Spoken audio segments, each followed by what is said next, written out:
And our unions have always fought to make our nation then more equal, more fair, and more free. And in this election, in 32 days, everything we have fought for is on the line. This election is about two very different visions for our nation. One that is focused on the past, and ours that is focused on the future. We fight for a future where we protect the fundamental freedom to organize. We fight for a future where workers, all workers, are treated with dignity and respect. A future where we tap into the ambition and the aspirations of the American people and build what I call an opportunity economy, so that every American has an opportunity to buy a home, start a business, build wealth, intergenerational wealth for their family. Over the last 3.5 years, our nation has seen historic small business creation as an example of that focus. In Michigan alone, we have seen more than 500,000 new small business applications. And when I am president, I plan to build on that progress and that success, including by raising the startup deduction, tax deduction for small businesses from $5,000 to $50,000 to help more entrepreneurs start a small business. I'll tell you guys, my sister and I were raised by our mother who worked very hard, and we lived on an apartment above a daycare center. And it was run by and owned by the woman that we called our second mother, who lived 2 houses down. She was a small business owner, and her name was Miss Shelton. And I grew up as a child knowing about who our small businesses are, right? They're leaders in the community, they're civic leaders, they hire locally, they train. And so that's one of the reasons I'm focused on small businesses as part of how we lift up the middle class in America's economy. We need to also build more housing in America. Housing is too expensive. My mother saved up for years until I was a teenager when she was able to buy our first home.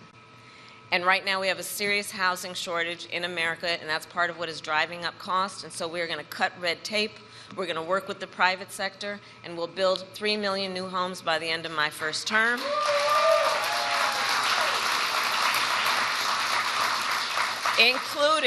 Including providing first-time home buyers with a $25,000 down payment assistance so they can just get their foot literally in the door to be able to invest in the American dream, which not everyone has access to these days. We need to lower the cost of living, because look, our economy, while we're making good progress, just this morning, in fact, we got a solid jobs report. Over 250,000 jobs created last month. Unemployment fell. And just a few weeks ago, the Federal Reserve cut down interest rates, which is going to be great for a lot of folks. But there's still more work we need to do. Prices for everyday things like groceries are still too high. You know it and I know it. And so we have a plan to lower costs on everything from healthcare to groceries, including what I've done in my career as Attorney General, which is we got to take on corporate price gouging. We got to take on what we need to do to understand that if you want to grow the middle class, we need more middle class tax cuts. And the tax cut that is part of my plan will give a tax cut to 100 million Americans. We need to expand child tax credit, and I will do that to expand it to $6,000 so that for the first year of a child's life, their parents have the resources that they need to be able to buy a crib or a car seat. And in that very critical stage of their child's development, just be able to do more than get by, but be able to get ahead. And I say all this to say, I will always put the middle class and working families first. I come from the middle class, and I will never forget where I come from. I will never forget where I come from.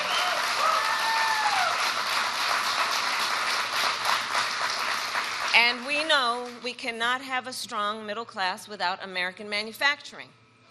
Over the last 3.5 years, we brought manufacturing back to America. We created 730,000 manufacturing jobs and announced the opening of more than 20 new auto plants in the United States. And we did it by investing in American industry and American workers. And I want to make sure that America, not China, wins the competition for the 21st century.